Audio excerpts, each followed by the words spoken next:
No, seriously, your Emily is something else. When is she coming back? I don't know, but we're fine. Her only redeeming quality is how seriously she takes everything, so leaving work early is unthinkable for her. Plus, she's such a plain, boring wallflower. I don't even see her as a woman anymore. Sarah, you're 100 times better. Hearing those words drift through the crack in the bedroom door, an ice-cold shiver ran down my entire body.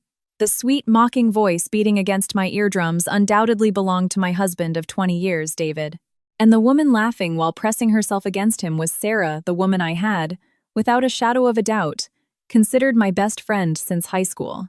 The blow was so forceful it knocked the wind out of me.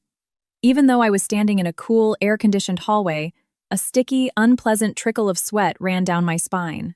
But at that moment, those two, drowning in pleasure on my bed and laughing at my expense, had no idea that in just a few days, their illusory, fake happiness would come crashing down, and they would experience the greatest hell and despair of their lives.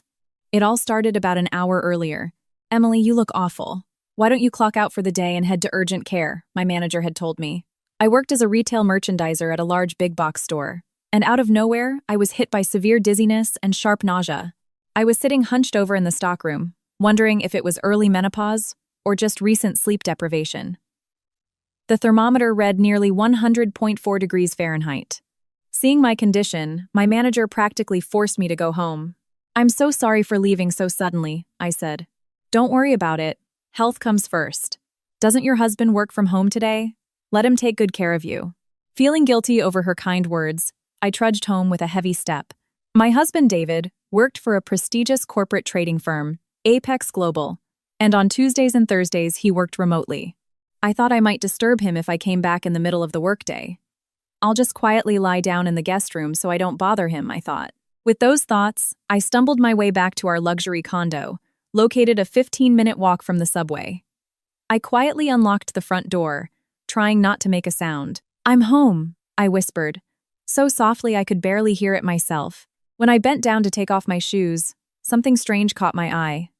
Neatly placed in the foyer was an unfamiliar pair of heels, gorgeous, glossy leather stilettos, clearly designer, with those unmistakable red soles. It was obvious at first glance that they were expensive, and I recognized them immediately. They were Sarah's shoes. What was she doing here? Sarah was my high school classmate, my so-called best friend. Her husband, Kevin, was a top executive at an international tech conglomerate. They lived in a multi-million-dollar penthouse in Manhattan. Sarah always loved everything flashy and glamorous. She was the exact opposite of me, a plain Jane. But for some reason, we were friends. Even after getting married, we met up for lunch once a month. Maybe she came to consult David about something work-related, I thought, but something was off. There was no sound of the TV or conversation coming from the living room. The apartment was dead silent. Only a faint, barely distinguishable rustling came from somewhere. The source of the sound was our master bedroom at the end of the hall. Holding my breath and trying to calm my wildly beating heart, I slowly approached the bedroom door. It was cracked open a couple of inches, providing a clear view of what was happening inside. "Oh, David, you're amazing. Sarah, you are so beautiful. Nothing like my frumpy wife." The scene that unfolded before my eyes was like a bucket of ice water poured over my fever-clouded head, rumpled sheets, two fiercely intertwined bodies. Even though he had me, his wife, and she had me, her best friend, they were giving themselves over to pure lust on the bed I shared with my husband. "Emily is such an idiot. Of course, she doesn't even suspect we have this kind of relationship," Sarah giggled. "She's totally clueless, just happy to eat on my dime, using the money I make. She doesn't have an ounce of the charm that drives men crazy, like you do." My husband's insulting words caught in my throat, but instead of sadness, a burning anger and a strong wave of nausea washed over me. I had exhausted myself every day with household chores for this man, and took on a demanding retail job just to help the family budget a little. And Sarah, just last week at lunch, she had smiled and said, "Your husband is so sweet. I'm jealous of you." And now, with that same mouth, she was mocking me. I wasn't going to let this go. I would drag them both to hell. With a trembling hand, I pulled my smartphone from my apron pocket, opened the camera, and switched it to video mode. Pointing the lens through the crack, I focused so their faces and actions were clearly visible. Phew. What if Emily finds out? Won't it be a scandal? Who cares? She wouldn't survive without me. Come closer. The obscene words and the video recording of their betrayal became irrefutable evidence. For about 3 minutes, like a soulless machine, I kept recording. My illness vanished. My mind was terrifyingly clear. Stopping the recording, I made sure the video was saved. What should I do with this now? Confront them and demand a settlement? Send it to David's HR department? No. There was a much more effective way. I opened my contacts and found the right person. Kevin, Sarah's husband. We had exchanged numbers once when we went out on a double date. Sarah's pride and joy. A high-value executive with an ego the size of Mount Everest. What would happen to him when he saw proof that his adored wife was cheating on him with a mid-level manager who made a fraction of his salary? Without a second thought, I took a clear screenshot of their faces and sent the photo to Kevin via iMessage, keeping the actual video securely hidden on my phone. The moment the delivered receipt appeared on the screen, the corners of my lips crept upward on their own. Well, time to strike back. Just then, a loud creak came from the bedroom. Sounded like a noise out there. David's voice made me flinch and snap back to reality. The bed creaked, and heavy footsteps headed toward the door. They were going to spot me. I darted to the side and slipped into the darkness of the adjacent guest bathroom. Holding my breath, I clamped both hands tightly over my mouth. My heart was pounding so hard it felt like it would break through my ribs. Cold sweat broke out all over my body. Bam! The bedroom door swung open. Weird. Must have imagined it. David's voice sounded incredibly close. He must have opened the door and was scanning the hallway. David, you're such a coward. Sarah's giggling voice floated from the depths of the bedroom. It was probably just the wind. Or did you think Emily came back? No way. She's at her big box store right now, breaking her back moving cardboard boxes for minimum wage. She's so slow, her managers are probably yelling at her again. Haha, Sarah, you're so mean. But maybe that's the perfect job for Emily. She's always been a wallflower, no real talents. Not like you, who takes such good care of herself to stay gorgeous. She totally deserves to be cheated on. Their conversation cut through my heart like a sharp knife. But right now, I wasn't consumed by grief, but by a quiet, cold flame of rage. All right, come back here, let's go another round. Oh no, David, you're insatiable. Making sure the door was closed again and obscene sounds resumed from inside, I tiptoed toward the exit. Grabbing my shoes, I slipped out into the hallway barefoot. The moment I silently closed the heavy metal door behind me, the tightly stretched string inside me snapped, and I nearly collapsed to the floor. The sticky summer air clung to my skin. Walking down the stairs, I put on my shoes and stumbled toward a nearby park. Because of the fever, everything swam before my eyes. But my body kept moving. I sat on a bench in the shade and tried to catch my breath. 20 years of marriage. I had always tried to be David's rock. He used to be kind. But a few years ago, after he got promoted at the trading firm, he started looking down on me. You don't even have a college degree. Why are you watching the financial news? You don't understand it anyway. You live on my dime. Don't you dare talk back to me. Your retail paycheck is less than my monthly coffee allowance. Even when he threw those humiliating words in my face, I convinced myself, he's just tired from work. It's for our future savings. I have to endure it. I sewed up my old apron and silently took it all. And Sarah. Since high school, she had always been the center of attention, beautiful, bright, with guys constantly chasing her. I was the invisible wallflower. I always wondered why she was friends with me, but now it all made sense. To Sarah, I was just a convenient background to highlight her brilliance. Even at our last lunch, your husband is simple, but so sweet. My Kevin is a powerhouse, constantly dragging me to galas and corporate parties. I get so tired. I envy your simple, grounded life, Emily. Even when she built up her ego at my expense, I believed she was my only friend. While she pretended to listen to my complaints, she was sleeping with my husband in my bed behind my back. What a fool I was. I was forced to play the role of a clown for those two. I covered my face with my trembling hands, but there were no tears. Not a single drop. Only a pitch-black thirst for revenge rising from the depths of my soul drove me forward. I looked at my phone. The iMessage I had sent to Kevin with the attached video. It hadn't been read yet.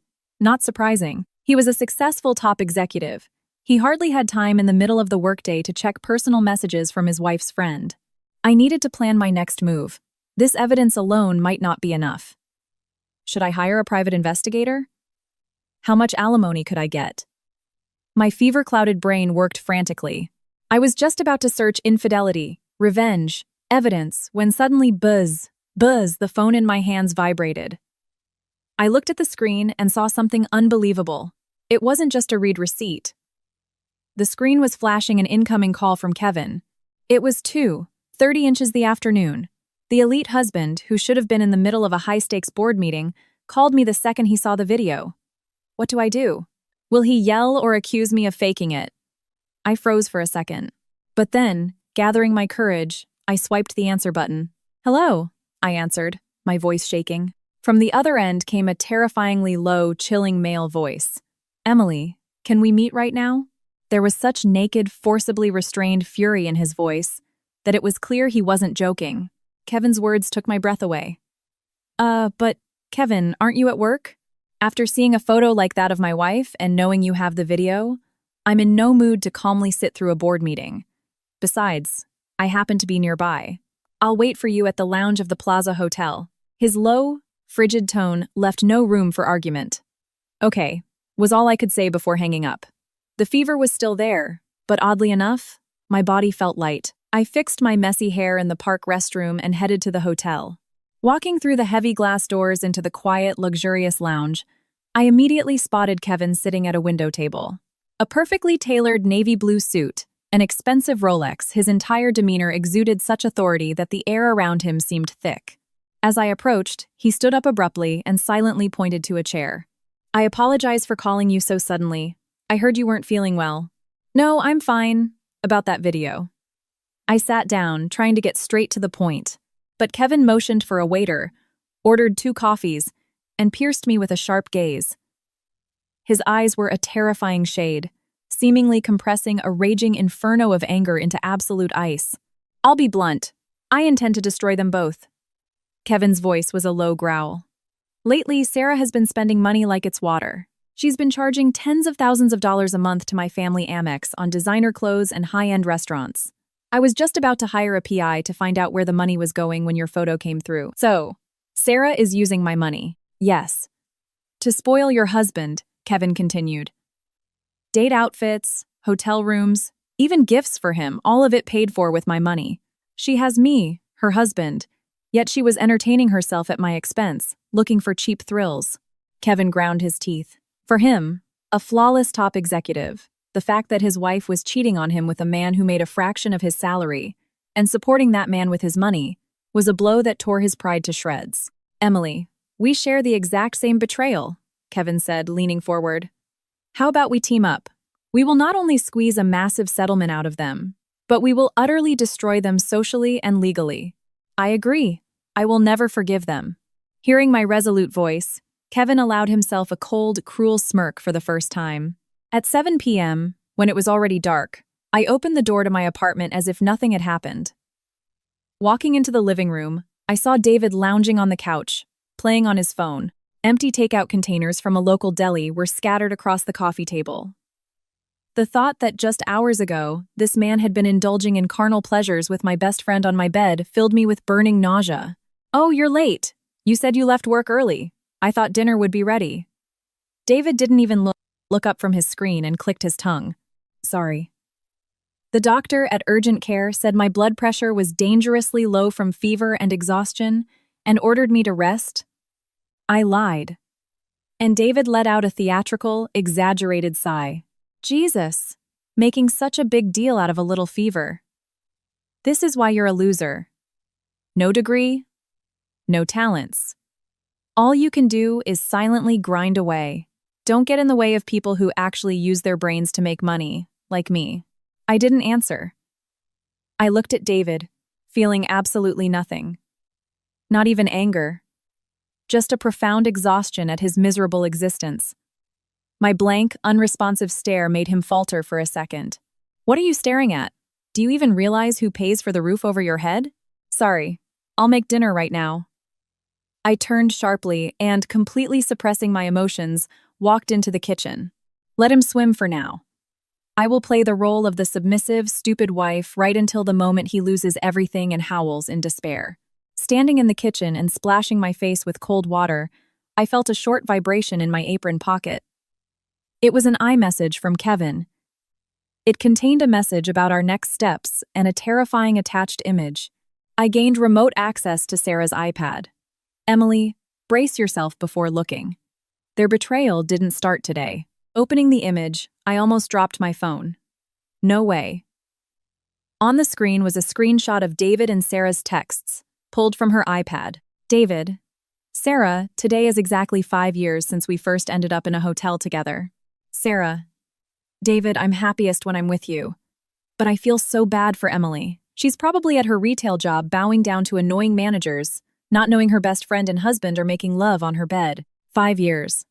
That number echoed in my brain. This wasn't a fleeting affair. For 5 long years, they had deceived me, laughed behind my back, and met in secret. Scrolling further, I saw an even more shocking exchange. David. Don't talk about her. She makes me sick. No makeup. No self-care. Her hair is like straw.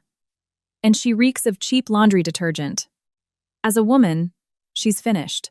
Sarah. Haha, so cruel. But it's true. And her cooking looks like dog food. LOL. David. Exactly. She's my free maid to take care of me, and my part-time ATM so I can take you to nice hotels. I don't love her one bit. Rage, sadness, despair. When all these emotions reach a boiling point, the human heart, strangely enough, becomes as calm as the surface of a lake. I didn't shed a single tear. I just stared at the screen, cold as ice. The food I cooked for the family, scrimping and saving on everything, was called dog food. The paycheck I earned through back-breaking retail work went to pay for their expensive hotels. My husband and my best friend turned out to be demons in human form.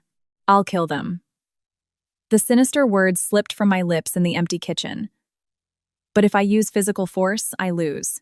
I will use the law as a weapon to deal them a socio-economic blow so devastating they will never be able to get back up.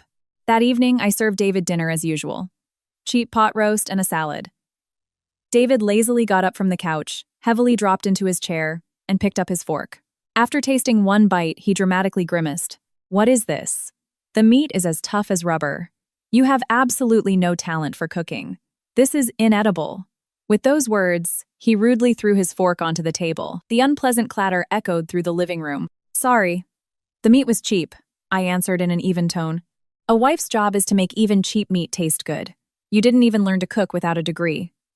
Dumb broads are nothing but trouble. Have you even looked in the mirror lately? You're a wrinkled, worn-out old lady.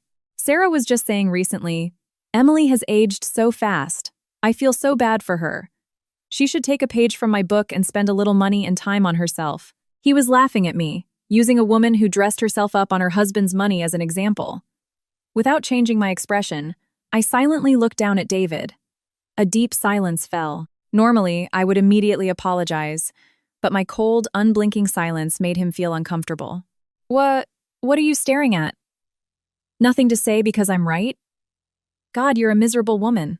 Tossing that out, he stood up, grabbed his wallet, and walked out the door saying, I'm grabbing food somewhere else.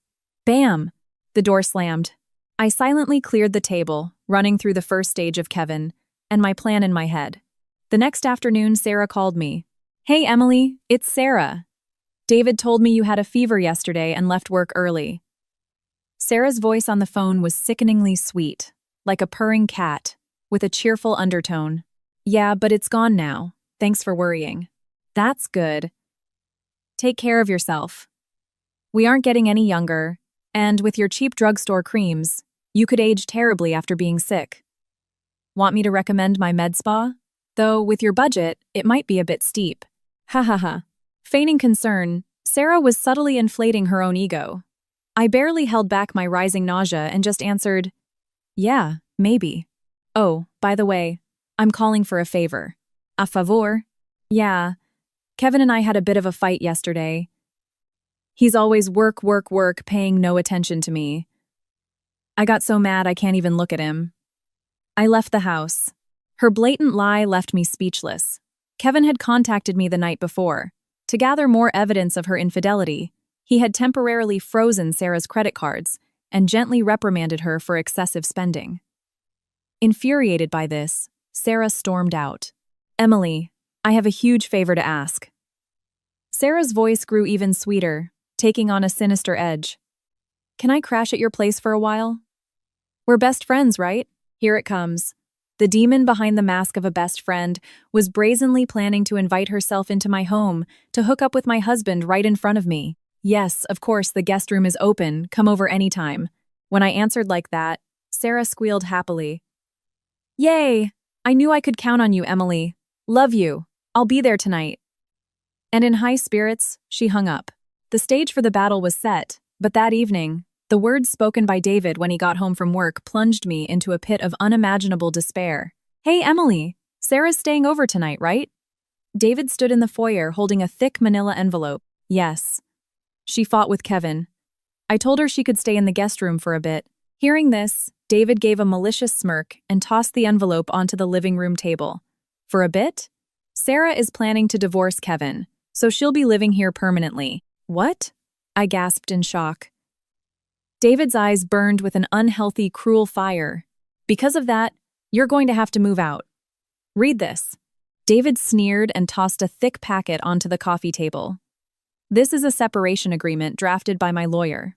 Sign over your rights to the marital home and the 401k, and I won't drag you through court to bleed you dry. Otherwise, you better start looking for a cheap attorney. The conditions were insulting.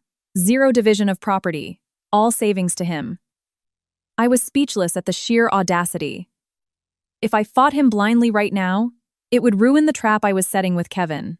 I won't sign it today. Let me think about it, I said, calmly slipping the folder into my duffel bag. Frustrated by my lack of tears, David's face twisted with rage. He suddenly snatched my apartment keys from my hand. While you think about it, you're not welcome here. I've already told building management to deactivate your fob. Go sleep on the street or crawl back to whatever rock you came from. Bye, Emily. Don't oversleep for your retail shift. Sarah giggled from the couch. The heavy metal door slammed shut mercilessly, and the deadbolt clicked. Standing in the hallway, I just smirked. By executing an illegal lockout, he had just handed my lawyer the absolute perfect weapon to destroy him in court. At 9 p.m., clutching my duffel bag, which held only my wallet and phone, I found myself thrown out into the hallway of the luxury building. Even though it was a summer night, the AC in the hall felt unpleasantly cold against my still recovering body. From the home I dedicated 20 years of my life to, I was tossed out like garbage. Clenching my teeth, I walked to the elevator. Just then, the phone in my bag vibrated. Kevin's name lit up the screen. With a trembling finger, I answered. Hello, Kevin. Emily, I just checked Sarah's GPS tracker. She went to your place. Did she kick you out? Yes. And David's mother is in on it. I didn't sign anything, but they locked me out. Hearing my desperate voice, Kevin spoke with a low, powerful tone. Good job holding out. That's exactly right. They think they've won, but everything is ready now. Ready? Yes. And right now, I'm with someone very unexpected. He is our trump card to drop that trio straight to the bottom of hell. Emily, come immediately to the address I'm sending you. What trump card? Gripping my bag tighter, I ran out into the city night to spark the fire of my counterattack. I jumped in a cab and headed to the address Kevin provided. The destination turned out to be a presidential suite in one of the city's most expensive luxury hotels. Stepping onto the plush carpet, I approached the heavy door and knocked. Come in, it's open. Hearing Kevin's voice, I slowly opened the door. Sorry for coming so late. In the massive living room, bathed in the light of a crystal chandelier, Kevin stood up from a high-end leather sofa to greet me. But he wasn't alone. Sitting opposite him was an older gentleman. A sharply tailored suit, neatly slicked back gray hair, a man who commanded respect, but his face showed deep exhaustion and anxiety. Kevin, who is this? I asked. Kevin gave a cold smile and introduced him. Allow me to introduce Richard Sterling, Vice President of Commercial Operations at Apex Global Trading, where your husband David works. What? I gasped involuntarily. Apex Global Trading. The company David worked for. Vice President of Commercial Operations. That made him the second in command of the entire firm. An untouchable figure. What was such an important man doing here with Kevin? Emily, Kevin's conglomerate is our firm's biggest client. Richard stood up and bowed his head slightly. When he informed the board of your husband's actions, and more importantly, prompted an emergency internal audit that uncovered concrete evidence of corporate fraud that David committed to fund this affair, the company could not ignore it. I am here to formally assure Kevin that David's employment is being terminated immediately. Kevin was Apex Global's biggest client. Enraged by his wife's infidelity, he had demanded David's immediate destruction to secure the multi-million-dollar contract, dragging the VP into this. Richard, look up. They are the guilty ones, Kevin said with an icy tone. Richard sank back onto the sofa and sighed heavily. That David was always too arrogant around the office. He often mocked you in front of colleagues and subordinates, saying things like, "My wife is dead weight. She'd be nothing without me, just a useless wallflower." Hearing David's insulting words, my heart, strangely, became perfectly still. No flush of anger, no tears of hurt. I just sank into a sea of absolute zero, silently looking at my hands folded in my lap. Dead weight. Wallflower. David's arrogant words echoed quietly in my head. Richard, mistaking my silence for shock, frowned even more apologetically. I truly don't know how to apologize. Kevin just told me you were illegally locked out onto the street without a dime. Our company will temporarily cover your hotel and living expenses. There's no need for that, I interrupted in a quiet but firm voice. Kevin and Richard exchanged surprised looks. Emily, but you were kicked out without a penny. I slowly raised my head and gave them a cold smile. David is deeply mistaken. Mistaken? He thinks I'm a penniless beggar capable of nothing. But the truth is, the luxury condo we live in belongs 100% to me. Richard's eyes widened. Kevin also raised an eyebrow slightly. Before the wedding, my late father bought that apartment, fully paid in cash, and placed it into an irrevocable trust in my name. David paid the HOA fees and property taxes directly to the trust every month, but his ego somehow convinced him he was paying a mortgage and was the master of the house. So, by kicking you the legal owner out, he is now trespassing in someone else's home. I calmly laid out the facts. A stunned silence fell over the room. I reached into my bag, pulled out my battered bank passbooks and brokerage statements, and laid them on the table. Because his pride couldn't stand mixing his corporate salary with my retail wages, he insisted we file our taxes as married filing separately. He never once saw my financial statements. Combining the trust fund dividends and the money I earned at the big box store, I spent the last 20 years investing in Vanguard index funds and blue-chip stocks. I was saving for our retirement because David only knew how to spend. As of right now, my personal assets total about $1.5 million. $1.5 million? Richard's voice trembled. The freeloader they despised actually owned everything. David, oblivious to the fact that he was living entirely in my palm, looked down on me like a king. What a pitiful, laughable clown. Brilliant, Kevin laughed, a low, genuine sound of pleasure. Perfect.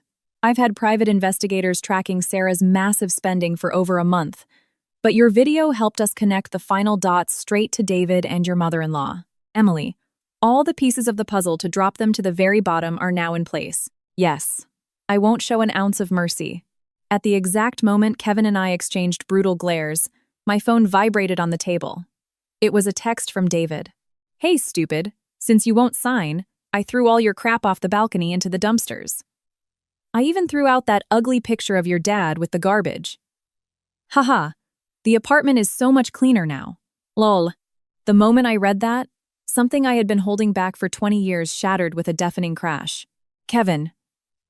My voice sounded like a growl. Both Kevin and Richard flinched. We're changing the plan. It's time to bring hell to them. The curtain was finally rising on a ruthless revenge. I spent the next 3 days at a secure suite Kevin arranged, finalizing the legal traps with our lawyers. Then, on Friday, just as the sky began to lighten around 5:00 a.m., I took a cab straight to the dumpsters behind our building. Gasping for air, I threw open the trash enclosure doors and saw a mountain of my belongings. My torn duffel bag and familiar items stuffed into trash bags. Like a madwoman, I dug through the garbage. At the very bottom, I found the photograph of my late father. Thankfully, it was wrapped in a towel and wasn't badly damaged. But throwing the soul of my father who loved and cared for me so much into the trash, I will never, ever forgive this. I won't end it quickly. I will choke you slowly, like a noose, taking everything away. Clutching the photograph tightly to my chest, I let the fire of my wrath burn to its absolute limit. A few hours later, at 10 a.m. that Friday, Kevin, Richard Sterling, and I stood outside my apartment door. Vulgar laughter and the clinking of glasses echoed from inside. It seemed David had taken a sick day today. Unthinkably, he had invited several coworkers and subordinates over to celebrate his new life with Sarah. Kevin had instantly gotten this intel through a private investigator. Corporate security and the NYPD are meeting us here. I am here to officially serve his termination papers and seize all company assets before he goes to jail, Richard hissed, his face twitching with rage. Emily, the key. I nodded at Kevin's quiet prompt and pulled my spare key from my bag. Click. Silently unlocking the deadbolt, I slowly pushed the heavy door open. Stepping into the living room, we were met with a disgusting, profane scene. Expensive sushi platters and appetizers covered my dining table, and empty champagne bottles, drank since morning, rolled across the floor. David and Sarah sat cuddled together, while Lucille smugly raised her glass. Around them sat 3 sycophant co-workers, giggling obsequiously. David, your new wife is a total knockout. Nothing like the old one, right? That old one was a poor, uneducated idiot. I gave her this gorgeous apartment, supported her, and she never even said thank you. Total dead weight. Yeah. A C-suite material guy like you, David, deserves a high-class wife like Sarah. The subordinates chimed in, stroking David's ego. Sarah, pressing her cleavage against his arm, cooed, "Oh, David, you're making me blush." At that moment, Lucille noticed us standing in the doorway. She jumped up abruptly, her eyebrows knitting together. "Hey, you! How did you get in here?" "I told you to change the locks, David." Acting like some psycho stalker. Disgusting. At her shrill voice, everyone turned around. Seeing me, David contorted his lips in a sneer. "What, Emily? Mad that I dumped you? Crawled back on your knees to beg for forgiveness? Did you fish your trashy dad's photo out of the dumpster?" "Ha! Trash belongs in the trash." "Seriously, she's like a roach," Sarah chimed in, waving me off like an annoying fly. "This is our family home now. Get out of here, low class. You're ruining the vibe." The coworkers started whispering too. "Whoa, that's his ex? Yikes, she looks homeless. I wouldn't be caught dead with that." I didn't say a word in response. I just stood in silence, my gaze absolutely glacial, surveying the room. My oppressive silence was once again mistaken for fear by David. "Hey, you hearing me? If you drop to your knees and apologize right now, I might be nice and not touch that little savings account you hide from me. Though knowing you, your measly retail savings wouldn't even cover my legal fees." David looked down at me triumphantly and raised his champagne flute. Hearing this, I let out a cold smirk and slowly stepped to the side. The moment the 2 men standing behind me were fully revealed to the living room, David and his coworkers froze, looking as if they had just seen a ghost. Mr. Sterling?" One of the coworkers stuttered, trembling and pointing at the door. David's eyes bulged, and his mouth flapped silently like a fish out of water. The champagne flute slipped from his fingers and shattered against the hardwood floor with a loud crash. "Mr. Sterling? And Sarah's husband?" The party that had been raging just a minute ago morphed into dead silence. The furious glare of the commercial VP, looking like an enraged demon, crashed down on them, beginning a merciless trial from which there was no escape. Ding. The crystal glass that fell from David's hand shattered into tiny pieces, the wretched sound ringing out. "Mr. Sterling, how are you here?" David backed away, pale as a ghost, his legs shaking. "Here? How dare you speak to me, you scum?" Richard's roar seemed to vibrate the very air in the room. Under that monstrous pressure, David's lackeys let out pitiful squeaks. We didn't know. David told us he had an amicable divorce and invited us for a housewarming with his new girlfriend. "You are all accomplices. Showing zero corporate ethics, You became accessories to an infidelity scandal involving the wife of our key partner. I have your names and titles. Clean out your desks tomorrow. Now get out. Sorry. The terrified subordinates grabbed their coats and trampled over each other, rushing for the exit. Only a paralyzed Sarah and a thoroughly confused Lucille remained. Lucille, having no idea who Richard Sterling was, lunged at us screaming, "Hey, you! Who the hell are you people?" Bursting into someone else's house, kicking out my son's friends. "I'm calling the cops." She glared viciously at me. "Emily, you brought these thugs here because you got dumped and wanted to ruin the gorgeous condo David worked so hard for. You are disgusting." Richard was left speechless by the woman's sheer audacity. But Kevin, who had been silently watching, broke the silence. "The police? Excellent. Call them. But the ones getting arrested for criminal trespassing will be you. What nonsense are you spewing?" Kevin slowly walked up to a sheet-white Sarah. "Kevin, it's not what it looks like." "Not what it looks like, Sarah?"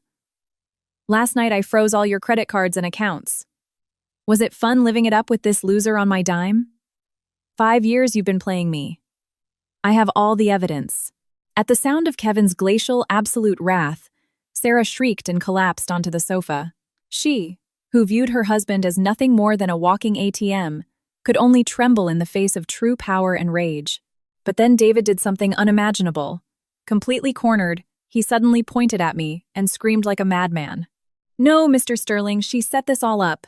Emily is a useless parasite with a minimum wage job. She can't survive on her own, so she got jealous of Sarah and my happiness, manipulated Kevin, and set me up. David, you dare. It's true. This is my apartment.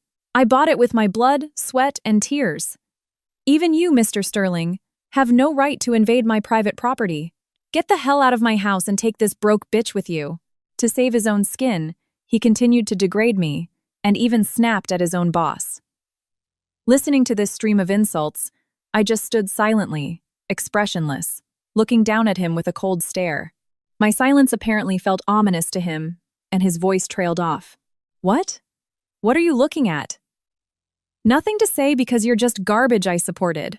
I let out a slow sigh and unzipped my duffel bag. "You keep repeating from the start.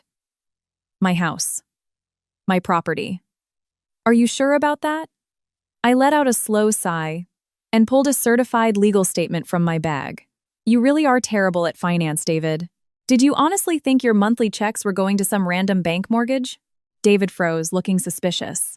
"Every dollar you paid for rent over the last decade went directly into a family trust set up by my late father's estate to cover HOA fees and property taxes.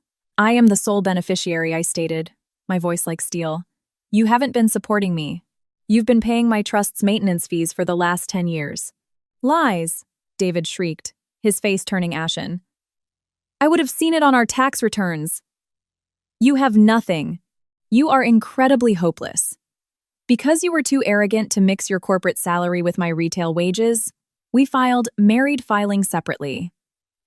The condo is held by the trust, and my Vanguard investment portfolio consists entirely of premarital assets, completely immune to our divorce and hidden from your joint filings. You own absolutely nothing. You are just a tenant, and your lease is up. And yet you crowned yourself king and kicked me, the actual owner, out of my own home. 1.5 million. In premarital assets?" David staggered, his knees buckling. Behind him, Lucille let out a piercing squeal. 1.5 million? Emily, is this true? This huge, gorgeous penthouse wasn't bought with David's money? Yes, Lucille. I told you last night this was my house, and you laughed in my face. Furthermore, you threw the photograph of my father, the man who bought this place, into the trash. Criminal trespassing plus destruction of property. At my words, my mother-in-law gasped and began shaking. She had genuinely believed she was living in her son's condo and looked down on me. The realization that she had broken into someone else's home like a burglar and desecrated the memory of its true owner twisted her face in terror. "David, what is the meaning of this? You told me you bought this place and we were going to live together." "Shut up. I didn't know either. How was I supposed to know this broke idiot's parents had that kind of money?" Panic. An ugly scene of mutual accusations between mother and son. But they weren't the only ones in hysterics. "David, what the hell is this? Sarah, who had been silent until now, flew at David's chest like a fury. You told me you were high value, that you bought this Manhattan condo in cash. It was all a lie. You're just a freeloader. Sarah, calm down. Don't touch me. Don't touch me, you fraud. Sarah shoved him away as if brushing off dirt. Having a truly wealthy husband, she had fallen for David's bragging, cheating for the thrill of a secret romance. But it turned out David was just a shameless liar parasitizing off a condo bought by his wife's family. Kevin, it's a misunderstanding. He tricked me. He lied and seduced me. I only love you, Kevin. Please forgive me. Sarah threw herself at Kevin's feet and began to sob. What a miserable sight. A woman who, behind the mask of a best friend, laughed at me on my own bed. But Kevin only looked down at her coldly. How disgusting, Sarah. The woman who paid for this man's hotel rooms with my money says she was tricked. Your accounts are frozen. Now you will have to pay a massive settlement to both Emily and me. So go crawl through hell alongside your bragging loser. No, I don't want to. I'm an executive's wife, Sarah wailed. David, whose lies were exposed and whose mistress had turned on him, stood red with anger, shaking. But he still couldn't let go of the last shreds of his pride. Don't gloat, Emily. So, what if the house is yours? I'm C-suite material at Apex Global. And you're a beggar who will grind at a retail job for the rest of your life. I'll divorce you, but your measly little savings will be split 50-50 under the law. Even backed into a corner, this vile man was trying to wring money out of me. I smirked and delivered the words that would finish him. My savings? Fine. If you want half of the $1.5 million I've made over 20 years in index funds, take me to court. $1.5 million? David and Lucille shrieked in unison, collapsing to the floor. The woman they considered a worthless drone possessed a fortune they couldn't earn in a lifetime. Where did you get that kind of money? David muttered. But the flood of despair wasn't over for him yet. David, you still seem to think you're untouchable. The commercial VP, Richard Sterling, spoke up in a low, grounding voice. Your affair with Mr. Kevin's wife is grounds enough for termination. But the reason I'm here today isn't just that. At Richard's words, David's jaw dropped in sheer terror. You did something irreversible at the company. We investigated everything. The police are already handling the case. Police. At that word, David grabbed his head with a groan and fell to his knees as if having a seizure. It was time to reveal his biggest, most carefully guarded sin. Mr. Sterling, what are you talking about? Lucille cried out, looking at David convulsing on the floor. Richard, looking at him like a bug, spoke quietly but with immense authority. Ask your son how, over the last 5 years, he used a shell company to funnel massive sums out of Apex Global. Embezzlement on a grand scale. A whistling sound escaped Lucille's mouth. Exactly right. The total amount is roughly $500,000. He meticulously forged expense reports and invoices to cover his tracks.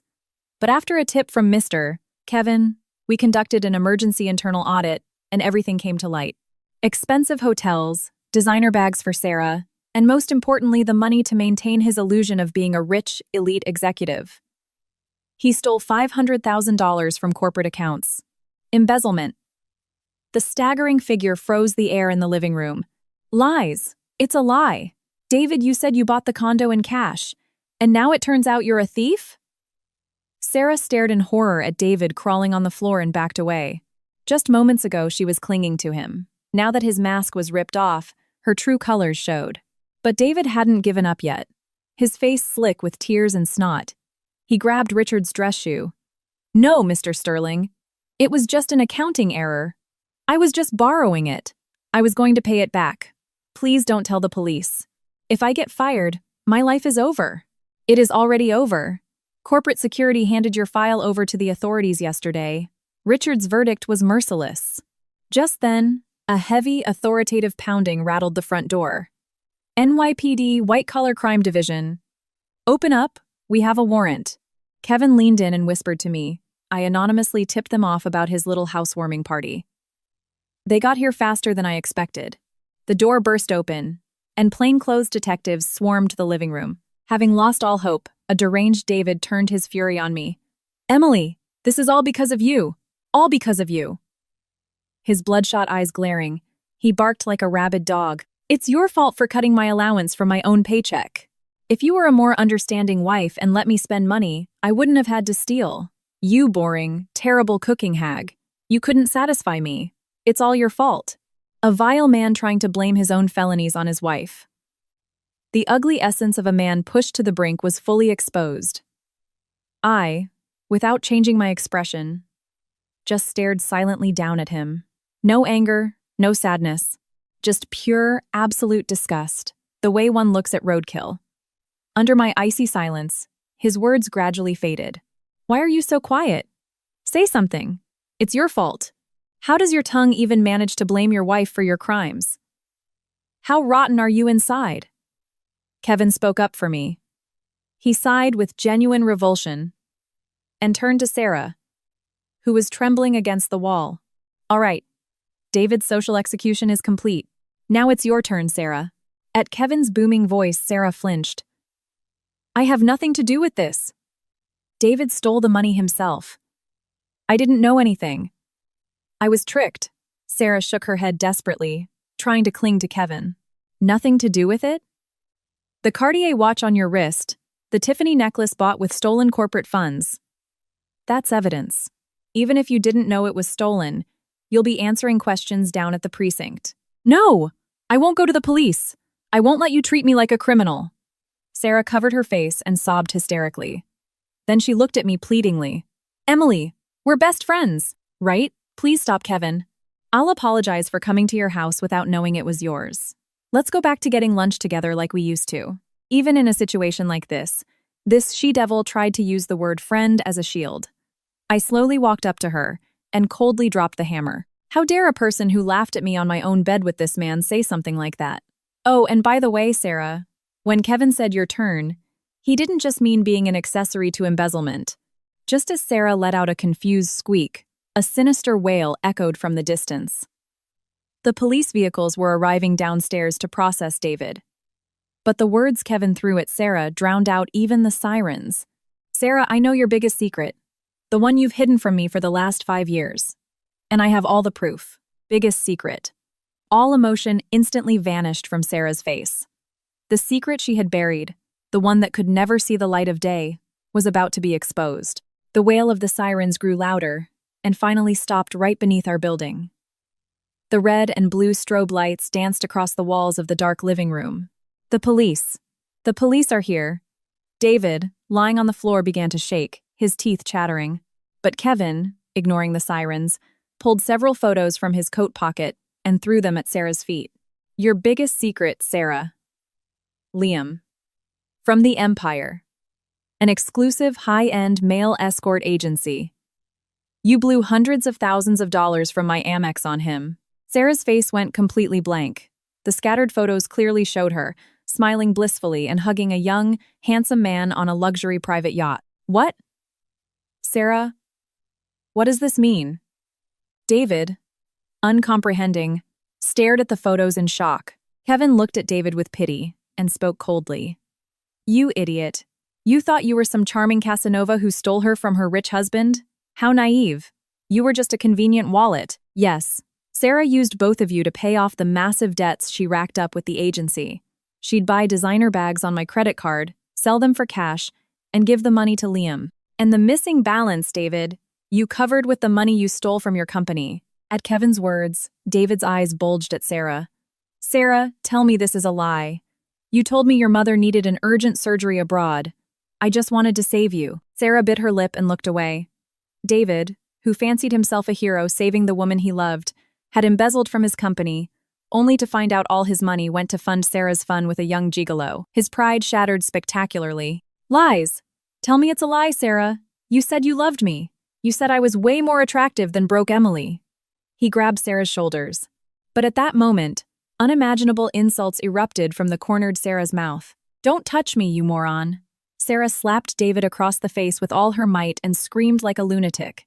You think I could ever love a balding loser with a mediocre salary? All I had to do was cry a little, and you went straight into the company coffers. You were just a convenient, stupid piggy bank. You laughed at Emily, calling her broke. But the most pathetic, laughable clown here is you, the ugly nature of the woman hiding behind the mask of a friend. Just moments ago they were protecting each other, and now that their sins were exposed, they turned into rabid animals tearing at each other's throats. You bitch! How dare you use me? Give me my life back. You stole the money yourself. Don't you dare blame me, you felon. They grabbed each other's hair and rolled on the floor. Stop it! David, calm down! Lucille tried to separate them, but the enraged lovers couldn't hear her. I watched this hellish scene without any emotion. The husband and the friend I had trusted turned out to be such foolish, ugly, and hopeless people. Not a drop of sympathy. I just silently, coldly watched them drown in the swamp they dug themselves. My silence only highlighted their pathetic thrashing. Emily, this pathetic show is getting hard to watch. Let's finish it. Kevin stood next to me and spoke quietly. Mr. David? The stern-faced detectives approached David, who was crawling on the floor. We have a warrant to seize your personal devices, and you are coming with us to the precinct for questioning regarding corporate embezzlement. Wait, I was tricked. This woman. Save it for the precinct. They grabbed his arms and hauled him up. His face twisted in despair. He turned to me and started sobbing, begging. Emily, please help me. I have no one but you. If they arrest me, you'll be the wife of a felon. You don't want that. Even now, he was only thinking of himself. I gave a cold laugh. Wife of a felon? What are you talking about, David? Did you forget? You brought it yourself yesterday. I pointed to the green-bordered document sitting on the coffee table. The separation papers you tried to force on me. This morning my lawyer used them as proof of your coercion and filed our own petition with the court. With the irrefutable evidence from Kevin's private investigators and your financial crimes attached, the judge will strip you of everything. As far as I'm concerned, you and I are already strangers. A hollow groan escaped David's lips. The papers he prepared himself to kick me out ended up acting as the noose around his own neck. Take him, the detective commanded coldly. David was dragged out in handcuffs. Sarah, grabbed by the arm by another detective, saying, "We need a statement from you down at the station," was let out too, despite her screaming. I'm the victim. Bam! The door closed. Silence fell over the living room. Only Kevin, Richard, me, and a thoroughly confused Lucille remained. Oh, Emily, sweetie. Lucille crawled toward me with a fawning, ingratiating smile. David did some foolish things, of course. But now it's just the two of us. I said from the start you were the best daughter-in-law, not that hussy. Let's forget about David. We'll live together in this big condo. Even after her son was arrested, she was already calculating how to parasitize my fortune and my home. Her sheer audacity and stupidity sent a chill through me. I decided to deliver the final blow. Lucille, you really don't seem to understand the position you're in. This is the end for you, too. What? Did you think I didn't know about the secret you've been hiding from me for the last 10 years? At my words, her face twitched in a spasm. The next target was this greedy mother-in-law. Secret? What are you talking about, Emily? We're family. There are no secrets. She tried to deny it, her face contorting. 10 years ago, when your husband died, my quiet but firm voice made her flinch. He left behind massive debts, you said. You cried that you couldn't survive on a widow's pension. To help you, for the last 10 years, saving on my own clothes and makeup, I sent you $1,500 every single month from my retail paycheck. A total of $180,000. Yes, and I'm very grateful to you. Lies. My sharp word cut her off. I asked Kevin's investigator to check your accounts and background. Your husband didn't have a penny of debt. What's more, he left you a $1 million life insurance policy, and that sturdy house you live in. Lucille's face turned the color of dirt. I continued mercilessly. Where did that $1 million go, Lucille? You blew it over a few years at exclusive male escort agencies with young gigolos, didn't you? David's embezzlement. Sarah's cheating. You're all cut from the same cloth. You make me sick. Completely exposed, Lucille trembled for a few seconds. Then, glaring at me with hatred, she showed her ugly true self. So what? She stomped her foot in a rage. You dare lecture me? How I spend my husband's money is my business. You're a nobody wallflower, so it's only right you work to send me money. Your paycheck bought champagne for my favorite boy toys. You should be happy I even said thank you. Insults from a mother-in-law who repaid kindness with evil and laughed at my efforts.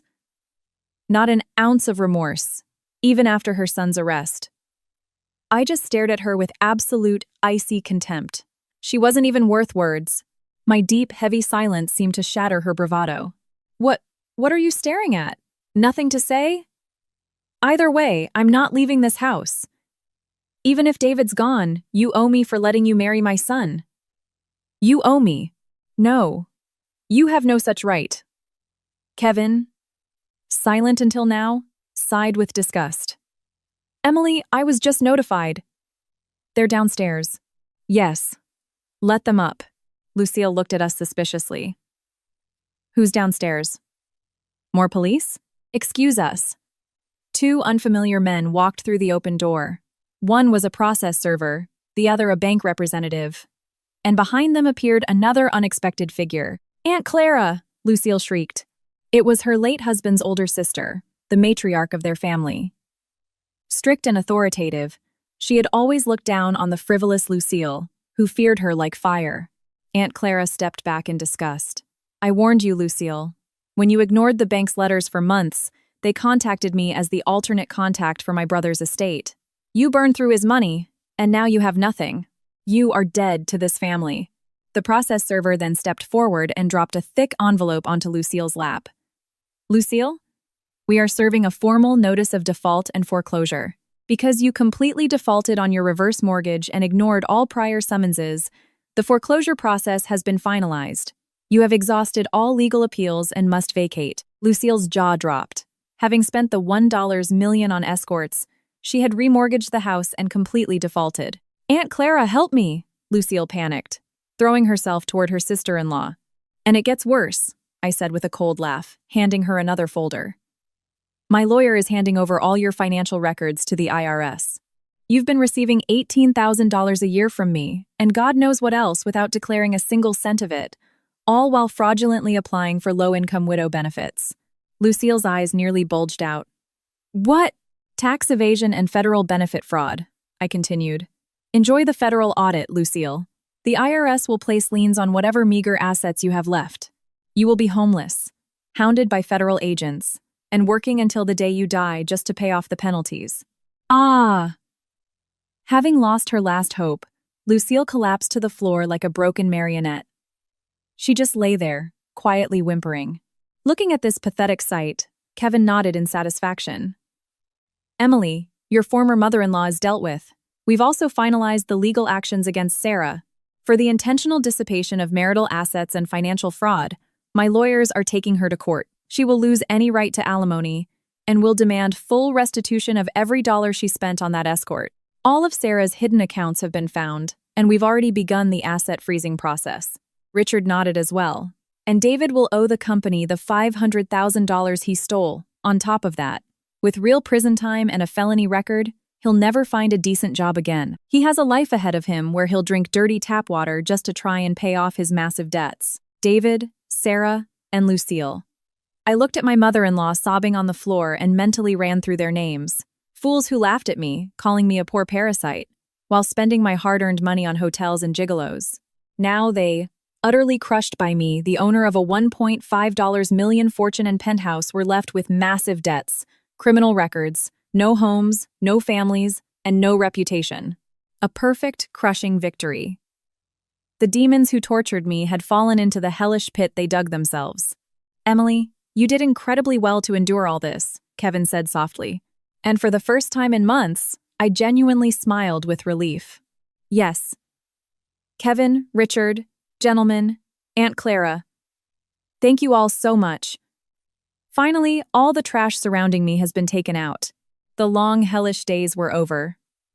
But there was one final act left in this play of revenge. A few days later, my phone rang. It was an automated collect call from the county jail. Out of curiosity, I accepted the charge.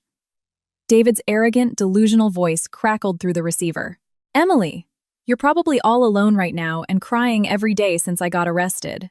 A dead weight like you can't survive without a high-value man like me. I'll be nice and forgive you. Take your $1.5 million. Pay off my bail and my debts. I will make a beggar like you my wife again, so you better be crying with gratitude. Ha ha ha. Reading this unbelievably pathetic and arrogant letter, I grabbed my stomach in the empty living room and burst out laughing. To what extent was he convinced of his own status that he even tried to blame me for his own felonies? A hopeless man. Fine. If you want to see me so badly, I'll look at your face one last time. I threw the letter in the trash, dressed up nicely, and drove to the county jail. A cold, faceless visitation room. Through the thick glass, they brought David in.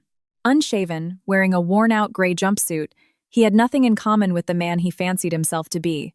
Just a pathetic, disheveled little man. But as soon as he saw me, a haughty, vile light ignited in his eyes. "Emily came! See, I told you couldn't live without me." He leaned forward triumphantly, spitting on the glass. "Did you bring the money? Get me out of here, and I'll make you my wife again. I'm doing a favor picking up a poor, plain woman like you. Thank me and pay off my debts with your savings." Even in this situation, this pathetic man could only prop up his ego by degrading me. I smiled. It wasn't a smile of anger, but a genuine smile of pity for the delusion he was still clinging to. I just watched his pathetic display in complete silence. "Hey, what are you staring at? Answer me. Can't you hear? You depend on my money. I said I forgive you." Under my absolute silence, cold sweat broke out on his forehead, and his voice grew quieter. 10 seconds. 20. After a suffocating silence, I finally spoke in an icy tone. "David, I didn't come here to save you.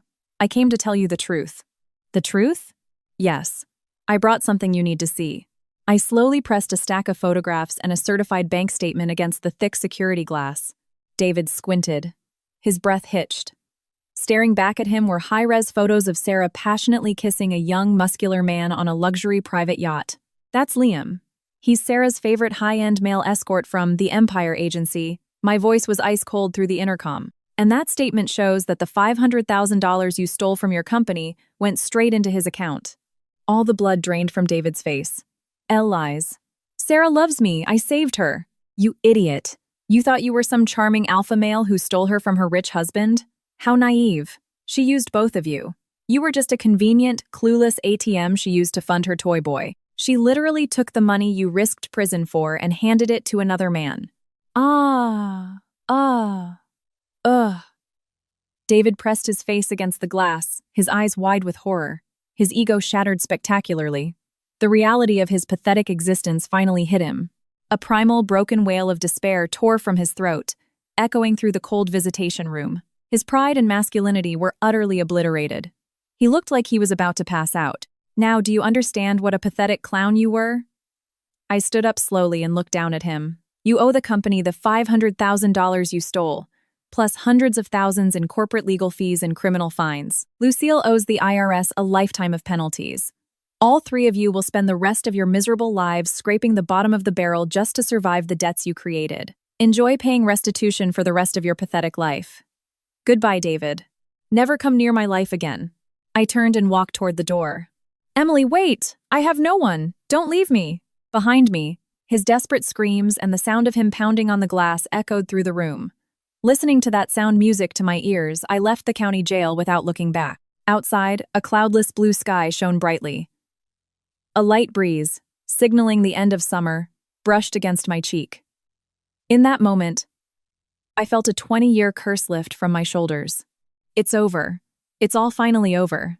I took a deep breath, ready to take the first step into my new life. 6 months later, after the messy divorces were finalized and the legal battles were won, a sleek Blacktown car pulled up quietly in front of me as I walked out of my office building. The rear window rolled down, and Kevin looked out. "Emily?" Kevin stepped out of the car and looked at me with a tense, serious expression I had never seen on him before. "Congratulations on finally closing this chapter. I came to pick you up. I want to show you something." "Show me something?" He gently offered his hand. Taking it, I saw something that would turn my life upside down. An unbelievable, touching miracle waiting for me at the end of my road of revenge. Sitting on the plush leather seats of the town car, I watched the city skyline fade away. Kevin, sitting next to me, looked completely different. Not cold and calculating, but calm and kind. "Kevin, where are we going?" "It's a surprise," he smiled. Soon, we drove out of the city and ended up on a coastal bluff. The car stopped at a beautiful white restaurant overlooking the ocean, rented out entirely for us. Before my eyes stretched a boundless sea painted in orange sunset hues. "It's so beautiful," I exhaled. Kevin sat across from me and spoke quietly. "Emily, you've endured so much over these past few months. The chains that bound you no longer exist." "Yes. And it's all thanks to you, Kevin. I don't know how to thank you." "I'm the one who should be thanking you," he shook his head. "Your grace and unbreakable strength saved me. That's why. Today, I wanted to tell you something important." I looked up at him in surprise. He looked down slightly, a bit embarrassed, and spoke the words that turned my life upside down. "Emily, I always liked you. Not Sarah." "What?"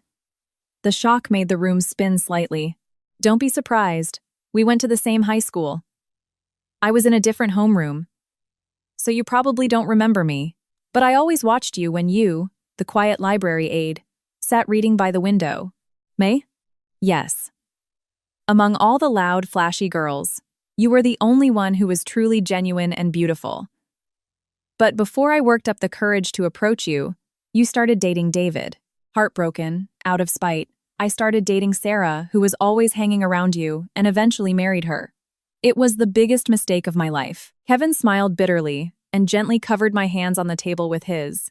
His hands were surprisingly warm. "It pained me to see you lose your smile and fade away next to David. But over these last 6 months, fighting alongside you, I realized something. The woman I want to protect, the woman I want to walk through life with, is you, Emily." Kevin pulled a small velvet box from his pocket and opened it. Inside, shimmering in the sunset light, was a stunning diamond ring. "I'm not asking you to marry me right away. But please, let's officially start dating. Allow me to be by your side and support you. I will never let you stay in the shadows again. I will make you the happiest woman in the world."